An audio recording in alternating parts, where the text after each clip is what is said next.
Olá! Hoje estou aqui com uma pessoa muito especial, amigo do coração da nossa família, e nós vamos falar sobre o tema número 8 da nossa apostila, que vai tratar da questão de energia renovável. Olha, é um super tema de redação, estamos aí nas vésperas praticamente do Enem e nós precisamos saber falar sobre essas questões, problematizá-las para depois colocar as nossas propostas interventivas. Tudo bom, Enio? Tudo jóia, é um prazer estar aqui com você, Suzana. Que bom.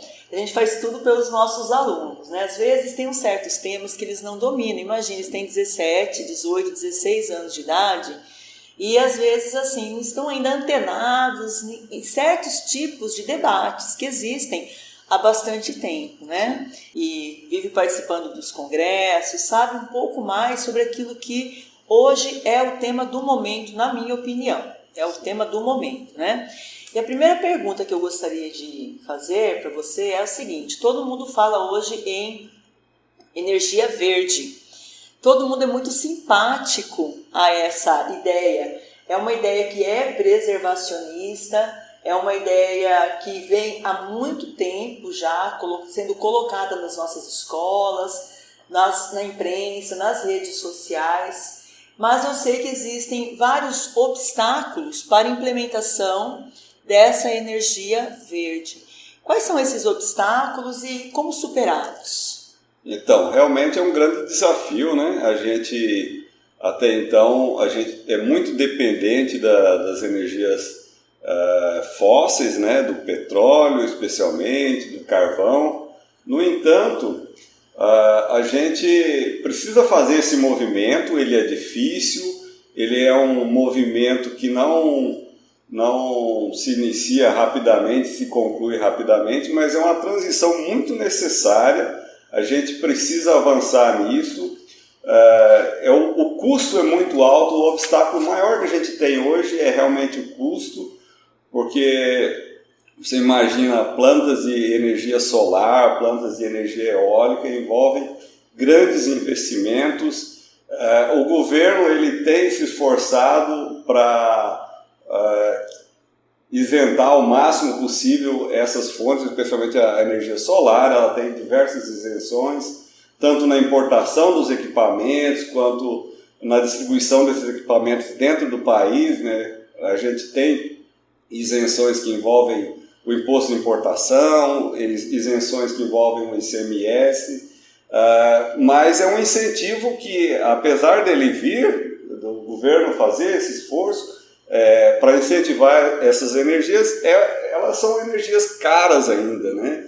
A tecnologia, apesar dela ter se desenvolvido muito, por exemplo, a energia solar, hoje a gente está numa eficiência de conversão da energia solar e energia elétrica em torno de 22% ainda. Então ainda é um processo que precisa caminhar muito, a tecnologia ela tem que se desenvolver mais, e isso tem acontecido graças à adoção dessas energias por parte da população, dos governos, das empresas. E então, com essa adoção maior, o custo acaba se diluindo, né? Acaba caindo bastante, mas ainda assim é um grande desafio essa transição das energias fósseis para as energias renováveis. E a demanda por energia no mundo ela está crescendo cada vez mais, né? Então, à medida que a demanda cresce, é difícil eu tenho uma fonte A de energia e eu tenho a possibilidade de mudar para a fonte B. Então eu estou fazendo essa transição, mas ao mesmo tempo que estou fazendo essa transição, a demanda vai crescendo, então eu preciso de mais e mais energia. Então é difícil abandonar aquele modelo de energia tradicional baseada no petróleo, baseada no carvão, especialmente em países onde não há muitos recursos hídricos, por exemplo, como nós temos no Brasil. No Brasil nós temos uma abundância enorme de recursos hídricos, por exemplo, de recursos de radiação solar. Nós temos um dos maiores índices do mundo de radiação solar e também... Temos a costa também que recebe ventos, exatamente, né? A nossa costa, especialmente no nordeste do país, é uma área super propícia para a energia eólica, porque os ventos, além de eles serem abundantes, eles são muito constantes, né? Que é uma coisa muito necessária, uma coisa que ajuda muito quando a gente fala de energias renováveis. Por quê? Porque a energia renovável, a energia solar e eólica, ela é muito variável, né? Então venta bastante no momento, noutra hora o vento diminui, a energia solar ela só vai produzir durante o dia, e mesmo durante o dia ela não é constante, ela não é perene, porque tem momentos de mais irradiância, momentos de menos, tem momentos em que o tempo fica nublado, fica chuvoso. Então é um desafio muito grande a gente fazer essa transição, mas ela está acontecendo, e no Brasil, graças à adoção dessa energia por parte das empresas e das pessoas. Mas vem cá, no Brasil se produz os equipamentos, as placas, ou tudo isso vem de fora? Infelizmente, ainda a gente é muito dependente da importação desses equipamentos, e hoje praticamente apenas a China nos fornece esses equipamentos, né? Nós temos algumas fábricas no Brasil, no entanto, elas na prática elas são montadoras. Elas produzem alguns componentes, como por exemplo um módulo fotovoltaico. No Brasil são produzidos, produzida a estrutura, vamos dizer, né? O vidro, os frames de alumínio, né? A moldura. No entanto, as células fotovoltaicas elas são importadas. E aí nós temos aí uma incoerência, que a gente paga um imposto mais alto na célula, sem estar montada no módulo, do que no módulo já pronto, já industrializado. Então a indústria nacional ela tem muita dificuldade para competir. Na verdade, ela não consegue competir com os equipamentos importados, justamente por conta dessa incoerência. Muito mais caro você montar no Brasil, importar os componentes e montar, do que comprar já pronto. Isso se aplica à energia solar. E as outras formas de energia também passa pelo mesmo processo? Sim, passa pelo mesmo processo, né? A maior parte dos componentes, eles são os componentes cruciais, né? Eles acabam sendo importados. Mas aqui nós temos uma indústria também, que os aerogeradores, por exemplo, a parte estrutural é produzida no próprio país, né? Ok.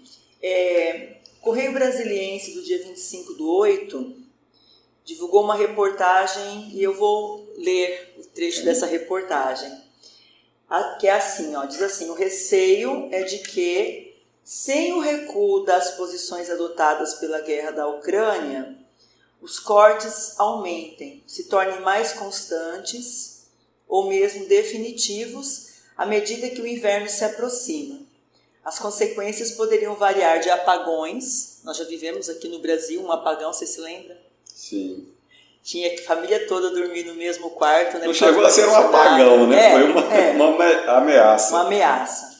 Mas pelo menos foi apelidado como apagão, né? Sim. Frio extremo para parte da população e consequências econômicas para além do preço da energia.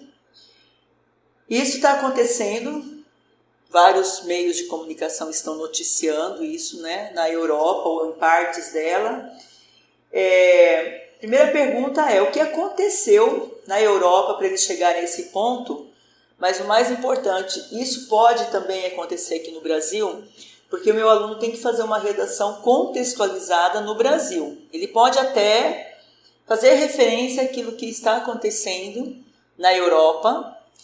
Ele pode até fazer uma comparação com o Brasil desse apagão, né, na época do presidente Fernando Henrique, mas ele tem que fazer uma redação contextualizada para hoje e o contexto brasileiro, tá bem? Então, assim, queria que você falasse um pouco sobre isso. Quer dizer, o que aconteceu na Europa para eles hoje estarem sob uma ameaça, praticamente, eles estão sob ameaça, e isso pode acontecer aqui no Brasil?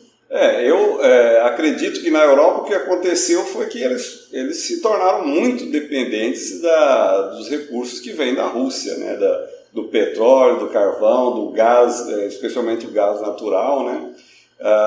E com essa guerra vieram as sanções por parte do Ocidente, e o Putin ele está retaliando essas sanções, né? Então, o meio que ele tem, a arma que ele tem em mãos é o petróleo, é o gás, e ele sabe que a Europa precisa demais, especialmente do gás que vem da Rússia, né? Porque o petróleo é possível importar de outras regiões, mas o gás é realmente uma situação crítica, e ele alega que existem problemas técnicos, mas na verdade a gente sabe que o que está por trás disso política mesmo, é política mesmo, é a pressão que ele está fazendo contra a Europa por conta dessas retaliações. A Europa ela tem feito um grande esforço em fazer essa transição para as energias renováveis, mas como a gente falou no ponto anterior, é uma transição lenta, que exige muito investimento, e a demanda é sempre crescente. Eles estão utilizando muitos veículos elétricos já na Europa, né? Então hoje, Suzana, para e pensa, há 30 anos atrás, você já parou para pensar quantos equipamentos elétricos você tinha na sua casa? Mínimos. Mínimos. Então era uma geladeira, eram alguns ventiladores, né? Um liquidificador, um ferro de passar, as lâmpadas, né? E não muito mais do que isso, né? Hoje eu tenho 3 geladeiras em casa. Pois é. Né? Hoje a gente está rodeado de equipamentos, o ar-condicionado, nesse calor de Cuiabá. Como tem o frio na Europa, nós temos o problema do calor aqui, né? Sim. Então a demanda ela cresceu de uma forma exponencial. A geração, existe um esforço para acompanhar essa demanda, né, geração de energia, mas é um desafio muito grande. E na Europa, eles não têm esses mesmos recursos que nós temos aqui, né? A energia hidrelétrica, por exemplo, lá você não tem os rios que nós temos. Não tem essa possibilidade de alagar áreas, né, que nós tínhamos aqui. Agora, isso a gente já está bem mais difícil fazer esses alagamentos, né? Isso tem um limite, né? Estamos próximos desse limite. Mas aqui nós temos uma realidade muito diferente da Europa, né? Principalmente porque a gente já produz quase a totalidade da energia que a gente consome no Brasil, ela é produzida aqui no Brasil. A gente importa em torno de 4%, que é a energia que é produzida pela Itaipu, que é de direito do Paraguai, a gente importa essa energia. Sim. Mas fora isso, nós não dependemos da energia elétrica de outros países, e nós temos abundantes recursos aqui, ainda hídricos, né, no caso de uma emergência. Claro que a construção de uma hidrelétrica ela demora, né, às vezes uma década, porque envolve todo aquele processo de fazer um estudo Sim. de impacto ambiental. Depois você tem que passar pelo crivo das audiências públicas, né? E aí existe das agências regulatórias, e nas audiências públicas existe sempre existe a sociedade, ela por um lado ela precisa de energia, mas ao mesmo tempo ela resiste, né? Porque a energia, por exemplo, hidrelétrica, ela causa um grande impacto ambiental, ela modifica o meio ambiente onde é instalada uma usina hidrelétrica por conta dos alagamentos. Quando você alaga uma área, a massa verde que está ali, por exemplo, aquelas plantas, elas não são plantas aquáticas. Uma vez que você faz aquele alagamento, aquelas plantas não vão resistir, elas vão se decompor, elas vão lançar gases na atmosfera, vão intoxicar muitas vezes aquela água, matar as espécies de peixes que estão ali, e isso demora tempo até que o meio ambiente se recompõe, né? Se adapte àquela nova realidade.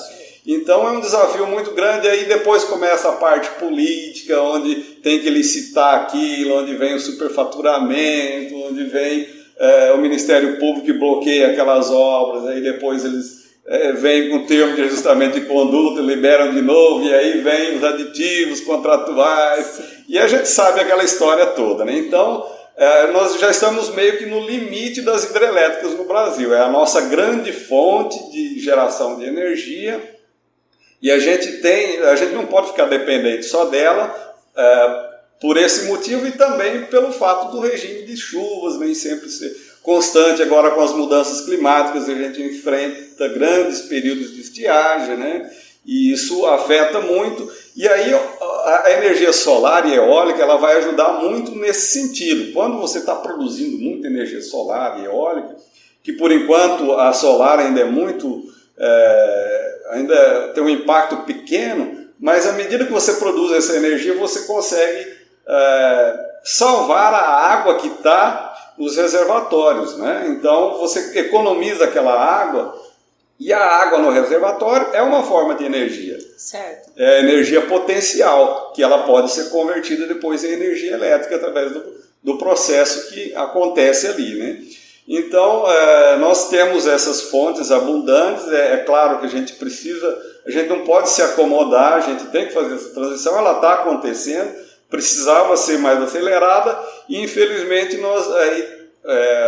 no caso da energia solar, nós estamos com esse desafio que está vindo a taxação, né? Infelizmente está chegando muito antes do que era para acontecer. A partir do ano que vem, quem gera a própria energia já vai começar a ser taxado, né? Aqueles que começarem a instalar a partir do ano que vem, né? Quem já instalou vai estar garantido durante até o ano de 2045, mas quem não instalou já vai começar a ser taxado. Isso refreia, né? Exatamente, ela vai dar uma refreada justamente no momento. Eu tenho dados aqui, no mês de junho, a energia solar ela foi responsável por 2,1% do que foi consumido de energia elétrica no Brasil. É muito pouco. Não está na hora de taxar. Você vai deixar esse material comigo, né? Vou deixar. Porque os meninos precisam fazer dentro do texto aquilo que a gente chama de legitimação. Sim. Eles não podem apenas apresentar os dados, eles têm que falar segundo tal instituto, de acordo com... Eles têm que fazer uma referenciação de onde eles tiraram essa informação. Né? Então já fica aí para eles 2,1% apenas. Isso no mês de junho, né, da energia consumida no Brasil veio da fonte solar. Né? É muito pouco. Exatamente, é muito comparado a um tempo atrás, cresceu muito exponencialmente. Inclusive eu tenho um gráfico aqui que mostra o crescimento a partir de 2016, foi quando vocês instalaram aqui na Suzano à Luz. Em 2016 é praticamente irrelevante, que nós temos um risquinho aqui só no meu gráfico. Sim. E ele foi crescendo aqui no ano de 2022. Eu tenho dados só até agosto, veja que, olha, já quase que dobra, então é um crescimento exponencial, mas ainda assim é muito pouco, nós estamos em 2,1%, não seria a hora de taxar, né? Nós poderíamos incentivar isso muito mais, para que a energia solar, que hoje ela está na terceira posição, nós temos aqui a energia hídrica, fonte hídrica, nós temos a eólica e a solar. Só que essa informação aqui é em capacidade instalada, no caso aqui em gigawatts. No entanto, uma coisa é a capacidade instalada, outra coisa é a capacidade de geração. A energia hidrelétrica, ela gera dia e noite, são 24 horas por dia, a água está caindo ali, a turbina está girando, está gerando energia. Energia solar não, apesar de eu ter aqui... ela está na terceira posição, nós temos aqui, hoje nós temos aí 18,6 gigawatts de potência instalada. No entanto, isso daqui, como ela vai gerar aproximadamente apenas 5 horas cheia por dia, quando a gente pega todas as horas do dia e concentra, como se nós tivéssemos só 5 horas cheias de geração. Então, comparado com a energia hidrelétrica, nós ainda estamos engatinhando, né? Entendi. É um processo muito longo, que envolve muito investimento, envolve muita extração mineral para que se produzam os componentes necessários, né? É o silício que precisa ser produzido, no caso dos módulos fotovoltaicos, é o alumínio, é o cobre, né? É o aço, tudo isso é uma demanda enorme para que se possa fazer essa transição. Tá bem, então agora a gente vai colocar o dedinho numa ferida, né? Essa semana, todos os jornais aqui de Mato Grosso noticiaram um embate que está tendo sobre a construção de pequenas hidrelétricas no rio Cuiabá. E houve uma proposta de um deputado, inclusive essa proposta foi rejeitada porque eles perceberam uma coisa óbvia. Só quem pode legislar sobre questão de hidrelétrica é a União. Isso não compete aos estados dizer, vamos fazer uma lei para não ter hidrelétrica ou ter hidrelétrica no Rio Cuiabá, né? Então eu tenho duas perguntas diametralmente opostas para fazer para você. Por que não construir hidrelétricas no Rio Cuiabá? E a outra é, por que construir? Vai ser difícil fazer esse jogo duplo, mas vamos tentar. Jogo duplo porque não, assim, na verdade, eu gostaria que você falasse sobre essas posturas, porque são duas posturas bem opostas, né? Tem aqueles que lutam por e os que lutam contra. Explica um pouquinho pra gente por que instalar e por que não instalar. Vamos lá, por que instalar? Como a gente falou, nós estamos com uma demanda sempre crescente. Nós vamos parar de gerar energia limpa e vamos apelar para as energias fósseis? Vamos ligar mais termoelétricas? Vamos pagar mais bandeira vermelha? Então é um questionamento que eu faço. É claro que eu não estou querendo dizer que a solução é botar PCHs no Rio Cuiabá. No entanto, as PCHs são uma alternativa muito interessante, porque elas causam um impacto muito menor do que as grandes centrais geradoras, elas podem ficar mais pulverizadas ao longo do país, em todos os locais onde a gente tem recursos hídricos.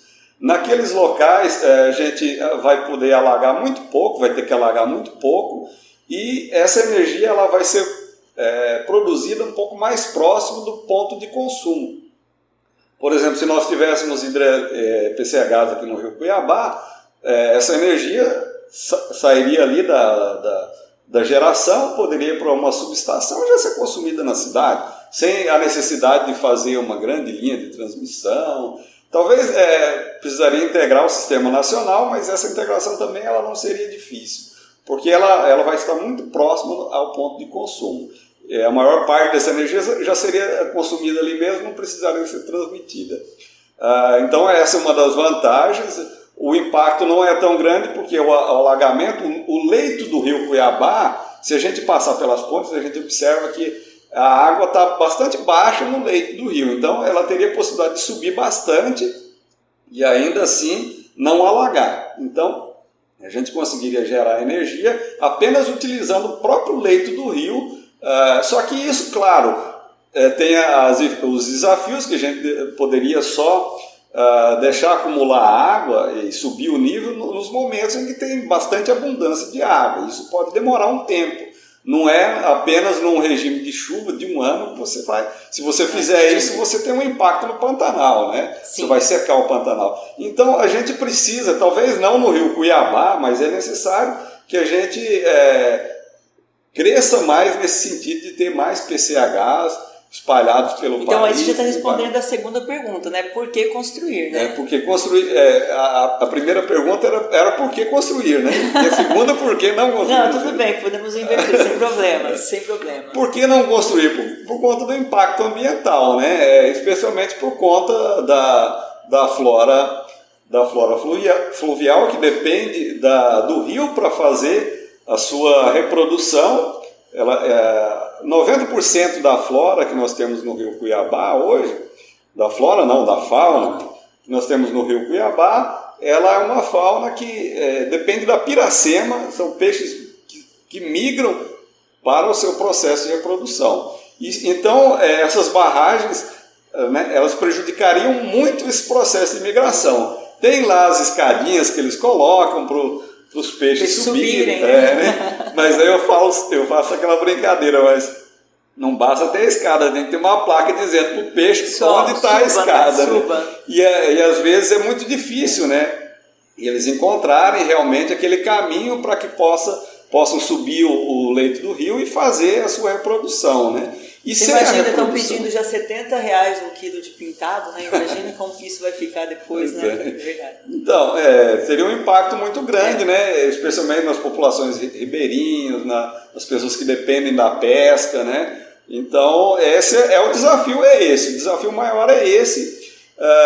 Poderia ter, de repente, talvez um impacto no nível das águas do Pantanal também, né? Porque o Rio Cuiabá é por onde passam essas águas, né? É uma via que conduz essas águas até o Pantanal. No entanto, se fosse feito de uma forma bem racional, bastante estudada, talvez ela até ajudaria nesse sentido, porque você pode abrir mais as comportas ou segurar as comportas para trabalhar na regulação desse nível dessas águas do Pantanal, como já, de certa forma, o Lago de Manso já faz. Né? Ele regula um pouco os níveis dos rios da Baixada Cuiabana, quando precisa subir o nível dos rios, solta um pouco, né? Prende e assim vai. Viu? Então, assim, a última pergunta que eu vou fazer para você é bem voltada para aquilo que os alunos vão ter que escrever. Porque eles vão ter que levar tudo isso em consideração, mas o tema são as energias renováveis e a influência delas. Às vezes, quando a gente fala a palavra impacto, as pessoas pensam no impacto apenas como algo negativo, né?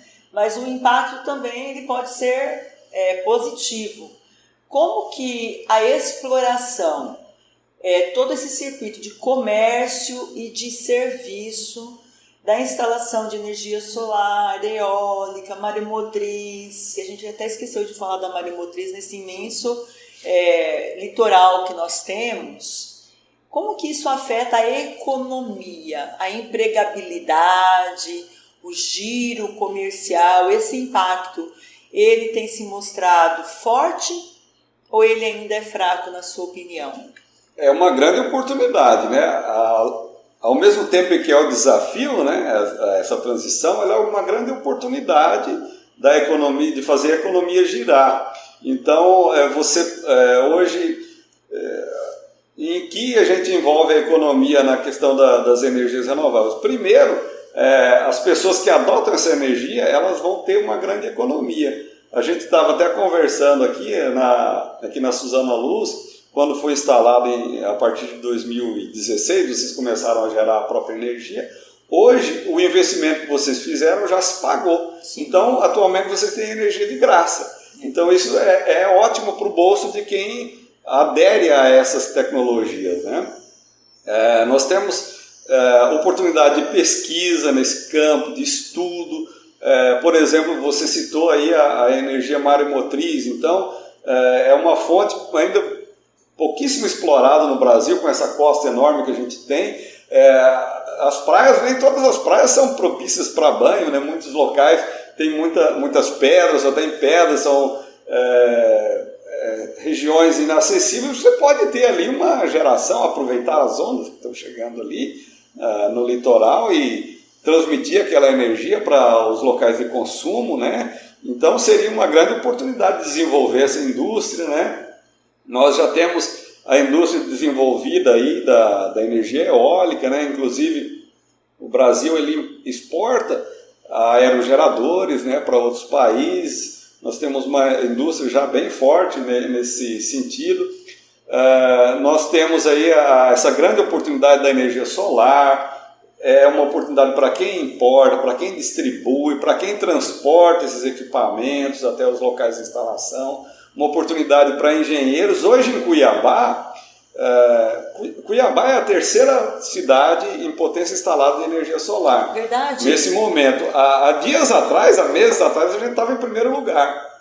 Certo. Eu não sei se foram alguns dados represados, mas a gente foi superado, estamos na terceira posição atualmente.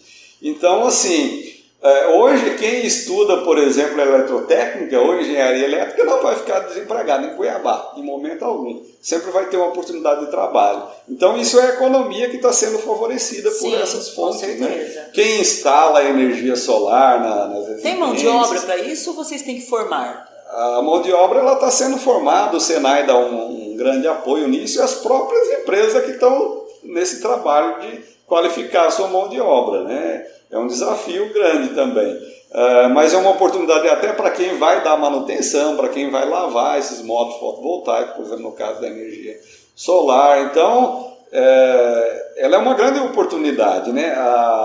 De repente, a gente fortalecer ainda mais essa indústria no Brasil, que no caso da energia solar ainda precisa ser iniciada, né? Porque praticamente ela é incipiente ainda. Então é uma grande oportunidade dos governos investirem nisso, da sociedade buscar. É interessante porque você praticamente deu para eles a linha de raciocínio que tem que ter dentro da redação. Porque exatamente um dos momentos da redação do Enem, o aluno tem que propor uma solução para o problema sobre o qual ele falou e desenvolveu durante o texto, né? E exatamente essa formação, você mencionou o Senai, né? O Senai, que é o sistema que vai preparar para a indústria, para a produção, para esse setor que muitas vezes eu vejo como represado. A nossa juventude é uma juventude assim, muito...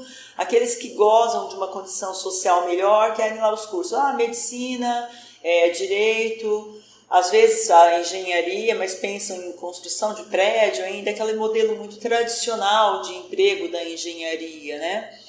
E os que gozam de uma situação não tão favorável, eles já pensam no mercado de comércio. E eu vejo aí exatamente nesse meio, né, entre uma coisa e outra, essa lacuna de formação, né? Então, sim, meninos, vocês podem mencionar o MEC como um agente formador de pessoas que possam, de maneira técnica, né, atuar nessa área. Mencionar o próprio Senai, que auxilia. Aqui no Mato Grosso a gente fala pouco sobre o Sistema S, né? Mas no sudeste e sul do país, você observa que lá eles têm uma grande força, talvez porque tem mais juventude, tem mais pessoas, né, para essa formação. Você queria acrescentar mais algum dado? Então, aqui eu trouxe bastante informações relevantes aqui. Nós temos esses dados da B Solar sobre a energia solar, né? E aqui mostra o crescimento da energia solar, os estados que mais adotaram. Em primeiro lugar está Minas Gerais, né? Que foi um dos pioneiros aí a adotar energia solar, está bem à frente dos outros. O Mato Grosso está na 4ª posição. Assim, se a gente fosse olhar pela população que nós temos em Mato Grosso, se fosse fazer essa comparação, nós estaríamos em primeiro lugar com sobra, né? Certo. Então, assim, é uma grande potência na energia solar no Mato Grosso. Nós temos aqui informações sobre os custos da energia solar, que eles caíram muito até o pré-pandemia.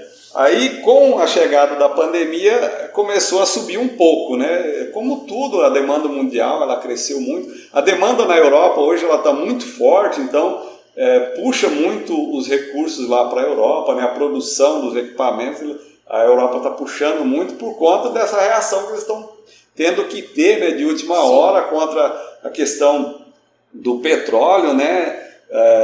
Para poder lidar com essa situação. Vocês já repararam que os grandes produtores de petróleo normalmente são países autoritários? Já parou para pensar sobre isso?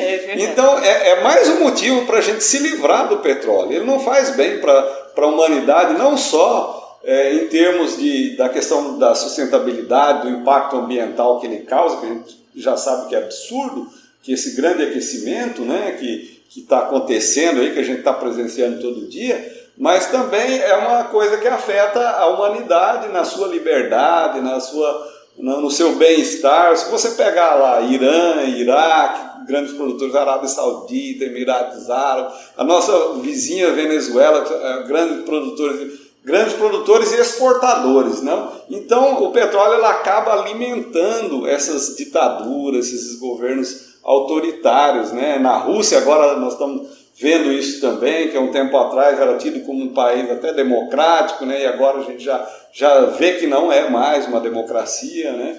Então, uma maneira do mundo reagir contra isso, além de reagir contra as mudanças climáticas, né? A única a única tábua de salvação que nós temos são as energias renováveis. Elas são obrigatórias, nós temos que aderir a elas, essa ideia, é verdade. Sob pena da gente sucumbir, a humanidade vai sucumbir se não fizer essa transição, né? Então, nós adotando a energia solar, a gente vai promover um mundo, a energia solar e eólica e outras fontes renováveis, vai promover um mundo mais democrático, um mundo de mais bem-estar para toda a população. Né? E tem uma palavra bem importante também que eu gosto de trabalhar com os alunos, que é a palavra soberania.